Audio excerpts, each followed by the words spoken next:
అందరికీ నమస్కారం. సుందరకాండ వివరిస్తున్నవారు బాలసుబ్రహ్మణ్యం కలవలపల్లి.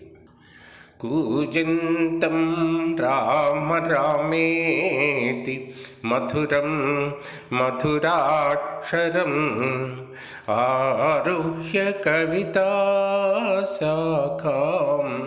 వందే వాల్మీకి కోకిలం. నమోస్తు రామాయ సలక్ష్మణాయ దివ్యై చ తస్యై జనకాత్మజాయై. నమోస్తు రుద్రేంద్ర యమానిలేభ్యో నమోస్తు చంద్రార్క మరుద్గణేభ్యః. అరివీర భయంకరుడైన ఆంజనేయుడు జాంబవంతుని ప్రేరణతో రావణ అపహృతయైన సీత యొక్క జాడను అన్వేషించడం కోసం చారణాది దివ్య జాతుల వారు సంచరించు ఆకాశ మార్గమున వెళ్ళడానికి నిర్ణయించుకున్నాడు. దుష్కరమైన సాటిలేని ఆ కార్యమును సాధింపనించిన వాడై హనుమంతుడు తన మెడను శిరస్సును నిటారుగా నిలిపి వృషభేంద్రునిలాగా ప్రకాశిస్తున్నాడు. అతటి పచ్చిక బయళ్ళు వైడూర్యవర్ణ శోభితములై చల్లదనము కలిగి మృదువుగా స్వచ్ఛములై ఉండుట చేత అవి సలిల కల్పములై వాయుస్పర్శ చేత తరంగాయతములై అలరారుచున్నాయి. అంతటా ధీరుడు మహాబలశాలి అయిన హనుమంతుడు వాటిపై హాయిగా అటూ ఇటూ సంచరిస్తున్నాడు. ప్రతిభాశాలి అయిన ఆ హనుమంతుడు ఒక మహాసింహంలాగా విజృంభిస్తూ తిరుగుతూ ఉంటే ఆయన వక్షస్థలం యొక్క తాకిడికి అచ్చటి వృక్షాలు కూలిపోసాగాయి. వాటిపై గల పక్షులు భయపడ్డాయి. పెక్కు మృగాలు అసూలు కోల్పోయాయి. ఆ మహేంద్రగిరి సహజంగానే నీలము, ఎరుపు, పసుపు, ఆకుపచ్చ, తెలుపు, నలుపు మొదలైన చిత్ర విచిత్ర వర్ణములు గల ధాతువుల చేత అలంకృతమై ఉన్నది. అచ్చట దేవతా సములైన కామరూపులకు యక్ష కిన్నర గంధర్వ నాగులు పలు పరికరాలతో నిరంతరం సంచరిస్తూ ఉన్నారు. అసంఖ్యాకములైన ఏనుగులతో ఒప్పుచున్న ఆ మహేంద్రగిరి పైభాగంలో నిలిచి ఉన్న ఆ కపివరుడు జలాశయమునందలి ఒక మహాగజంలాగా భాసిస్తున్నాడు. అతడు సూర్యునకును, మహేంద్రునకును, వాయుదేవునకు, బ్రహ్మదేవునకు, ఇతర దేవతలకు అంజలి ఘటించి బయలుదేరడానికి నిశ్చయించుకున్నాడు. పిమ్మట కార్యదక్షుడైన మారుతి తూర్పునకు తిరిగి తన తండ్రి అయిన వాయుదేవునకు ప్రణమిల్లాడు. దక్షిణ దిశగా వెళ్ళదలచిన వాడై అతడు తన శరీరాన్ని పెంచాడు.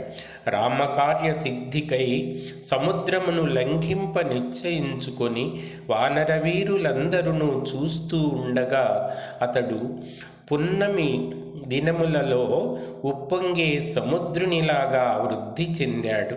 హనుమంతుడు సముద్రమును అవలీలగా దాటగోరి అపరిమితముగా తన శరీరమును పెంచాడు. లంఘించడానికి ఉద్యుక్తుడై మహేంద్రగిరిని తన కరచరణముల చేత బలంగా అదిమాడు. ఆ పర్వతం స్థావరమే అయినను మారుతి గట్టిగా అదుముట చేత అది కొన్ని క్షణాల పాటు కంపించింది. విరబూసిన చెట్ల కొమ్మల నుండి పువ్వులన్నీ జలజలారాలాయి. చెట్ల నుండి రాలి సువాసనలను వెదజల్లుచున్న పుష్పములతో ఆ పర్వతం నిండిపోయింది. అప్పుడది ఒక పూల కొండలాగా భాసించింది.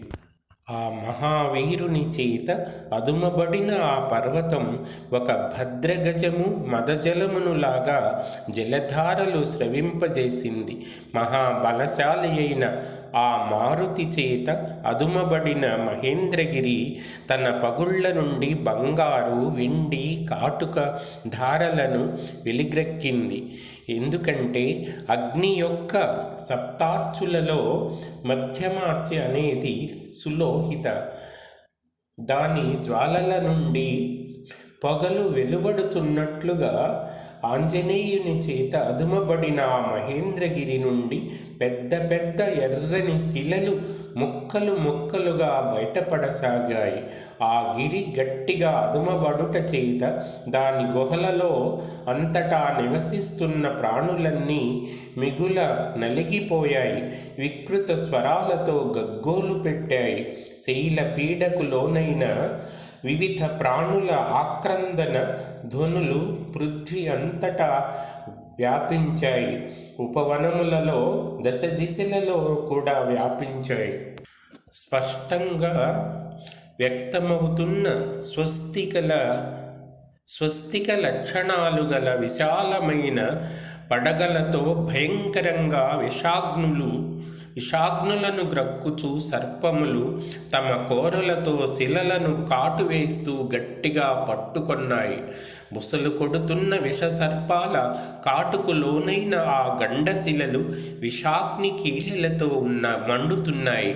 అప్పుడు అవి ఫెఠేల్ మంటూ వేల కొలదిగా తుత్తునియలవుతున్నాయి. ఆ మహేంద్రగిరిపై పుట్టి పెరిగిన ఓషధులలో విషహరములైనవి పెక్కు ఉన్నాయి. అయినను అవి ఆ మహాసర్పముల ఘోర విషమును మాత్రం హరింపజాలకపోతున్నాయి. భూతములచే ఈ కొండ పగులగొట్టబడుచున్నది అని తలంచి తాపసులు కలత చెందారు. విద్యాధరులు భయపడి తమ స్త్రీలతో కూడా అచ్చటి నుండి ఆకాశానికి ఎగిరిపోయారు. ఆ విద్యాధరులు పానభూమి యందలి మధుర పానీయములు గల బంగారు పాత్రలను, అమూల్యములైన భోజన పాత్రలను, కనక కలశములను భయంతో అక్కడనే వదిలిపెట్టి వెళ్ళారు.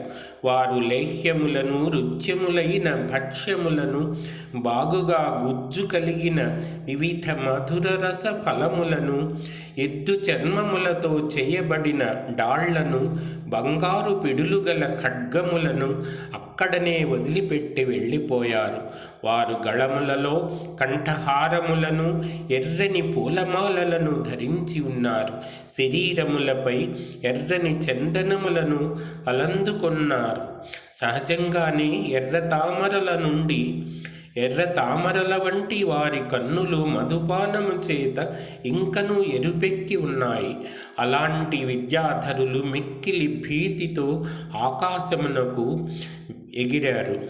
విద్యాధర స్త్రీలు హారములను, అందెలను, దండ కడియాలను, కరకంకణాలను ధరించి ఉన్నారు. వారు సంభ్రమాశ్చర్యములతో, దరహాసములతో తమ ప్రియులతో కూడి అంతరిక్షములో నిలిచి ఉన్నారు. విద్యాధరులు, మహర్షులు ఆకాశమున ఒక్కచోట చేరి నిరాధారంగా అంతరిక్షమున తేలియాడు తమ మహావిద్యను ప్రదర్శిస్తూ అచ్చట నుండి మహేంద్రగిరిని కుతూహలంతో వీక్షింపసాగారు. అప్పుడు నిర్మల ఆకాశమున నిలిచియున్న పవిత్ర అంతఃకరణులైన ఋషుల, చారణుల, సిద్ధుల మాటలను వారు విన్నారు. పర్వతాకారుడు, వాయునందనుడు, మిక్కిలి వేగము కలవాడు అయిన ఈ హనుమంతుడు మొసళ్లకు నిలయమైన సముద్రమును లంఘింపతలచుకున్నాడు. అతడు శ్రీరామకార్యార్థం వానరరాజైన సుగ్రీవుని ఆజ్ఞ మేరకు ఇతరులకు అసాధ్యమైన పనిని చేయాలనుకుంటున్నాడు. దాటశక్యము కాని సముద్రము యొక్క ఆవలి ఒడ్డును చేరకోరుచున్నాడు. ఆ మహాత్ముల యొక్క ఈ వచనాలను విని విద్యాధరులు సాటిలేని ఆ వానరోత్తముని మహేంద్రగిరిపై చూశారు. పర్వత సదృశుడైన ఆ మారుతి ఒక్కసారి వడలు విరిచి రోమములను విదిల్చాడు. ప్రళయకాల మేఘం గర్జించినట్లు ఒక మహానాదం చేశాడు. మారుతి ఎగుర సన్నద్ధుడై రోమములతో నిండి మొదట లావుగా నుండి క్రమంగా సన్నబడుతూ ఒత్తులాకారంలో ఉన్న తన వాలమును గరుడు పామును విదిల్చినట్లుగా విదిల్చాడు. మహావేగ గమనుడైన ఆ మారుతి తన వాలమును ఒక్కసారి విదిల్చాడు. అప్పుడు పృష్ఠభాగము నుండి నిట్ట నిలువుగా వంకరగా నిలిచియున్న ఆ లాంగూలము గరుత్మంతునిచే కొనిపోబడు మహాసర్పము వలె గోచరించడం మొదలుపెట్టింది. ఆ కపీశ్వరుడు పెద్ద పెద్ద ఇనుప గుదియలలాగా ఉన్న తన బాహువులను స్తంభింపచేశాడు. ఊపిరి బిగబట్టి కటి ప్రదేశమును కృశింపజేసి పాదములను బాగుగా కుదించాడు.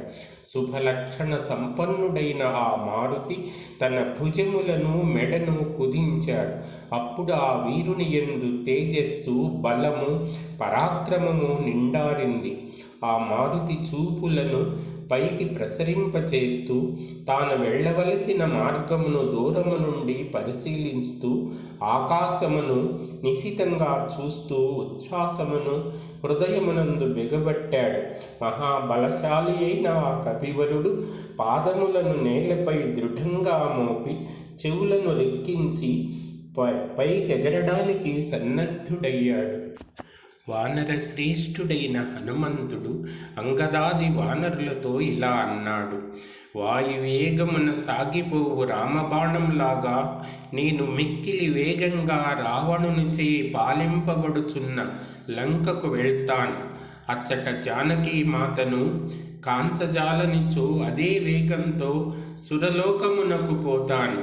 ఆ స్వర్గమున కూడా సీతాదేవిని దర్శింపనిచో రాక్షసరాజైన రావణుని అవలీలగా బంధించి తీసుకొని వస్తాను.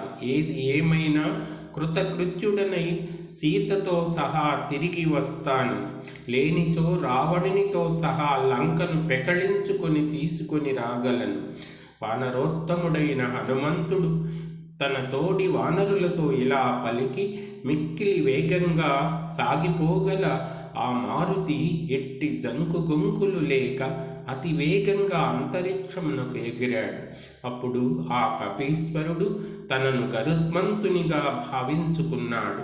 అతడు అలా ఎగురునప్పుడు ఆ వేగమునకు పర్వతము పైగల వృక్షములన్నీ అన్ని వైపుల నుండి కొమ్మలతో సహా ఆకాశమునకు ఎగిరాయి.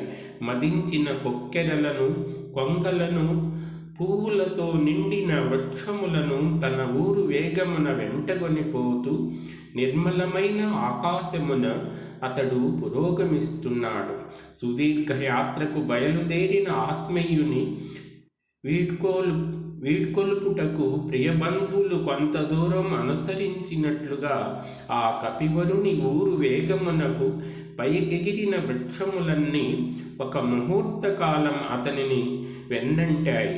ఆయన ఊరు వేగధాటికి పెకళించబడిన మద్ది చెట్లు, తదితర మహావృక్షాలు, సైన్యములు ఒక మహారాజును వలె ఆ హనుమంతుని అనుసరించాయి. పర్వతాకారుడు, కపివరుడు అయిన ఆ హనుమంతుడు బాగుగా పుష్పించిన పెక్కు మహావృక్షములతో పరివృతుడు అగుట చేత మిక్కిలి అద్భుతంగా కనిపించాడు. దేవేంద్రునకు భయపడి పర్వతములు సముద్రములో దాగికొనినట్లు చేవగల చెట్లన్నీ జలధిలో పడి మునిగిపోయాయి. మేఘ సదృశుడై అలరారుచున్న విశాల ఆకృతి గల ఆ హనుమంతుడు వివిధములకు కుసుమములతో, చిగుళ్లతో, మొక్కలతో పరివృతుడై మినుగురు పురుగులతో కూడిన పర్వతంలాగా శోభిస్తున్నాడు. ఆత్మీయులను కొంత దూరం అనుసరించి వెనుకకు మరలిన మిత్రులలాగా ఆ చెట్లు ఆయన వేగంతో కొంత దూరం అనుసరించినవై ఆ తరువాత అవి ఆయన వేగము నుండి విడివడి పువ్వులను రాలుస్తూ నీటిలో పడి అంతటను వ్యాపించాయి. ఆ హనుమంతుని వాయువేగ కారణంగా వృక్షముల యొక్క వివిధములైన పుష్పాలు కొంత దూరం కొనిపోబడినవై తేలికగా ఉండుట వల్ల తుదకు విచిత్రంగా అవి సాగరమున పడిపోయాయి. అప్పుడు ఆ మహాసముద్రం అసంఖ్యాకములైన నక్షత్రములతో కూడిన ఆకాశంలాగా శోభించింది. వివిధములగు రంగులు గల పుష్ప సమూహములు మారుతి శరీరముపై అంటుకొని ఉండగా అతడు ఆకాశమున మెరుపు తీగలతో అలరారు మేఘంలాగా ప్రకాశించాడు. ఆయన వేగము చేత చెల్లా చెదరై పడిపోయిన పువ్వులతో ఆ సముద్ర జలం మనోజ్ఞమై ఉదయించుచున్న మనోహరములైన నక్షత్రములతో అలరారు ఆకాశంలాగా విలసిల్లింది.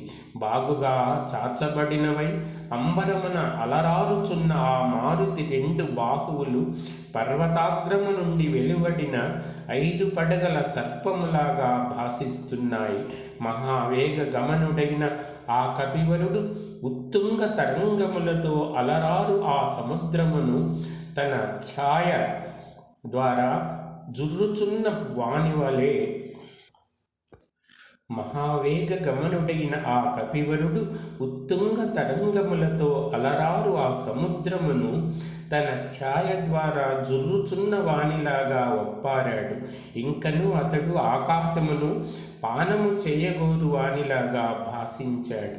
వాయు మార్గమున సాగిపోతున్న ఆయన యొక్క కన్నులు విద్యుత్ కాంతుల వలె మెరుస్తూ పర్వతమునందలి 2 అగ్నుల్లాగా ప్రకాశిస్తున్నాయి.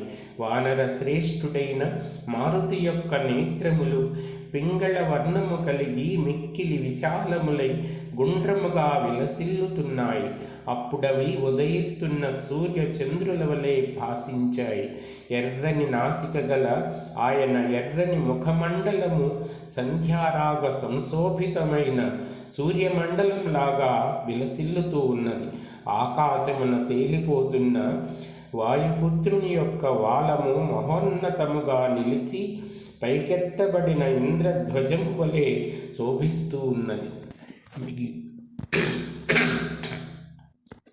మిగిలిన కథాంశాన్ని ఇంకొక వీడియోలో చెప్పుకుందాం. ధన్యవాదాలు.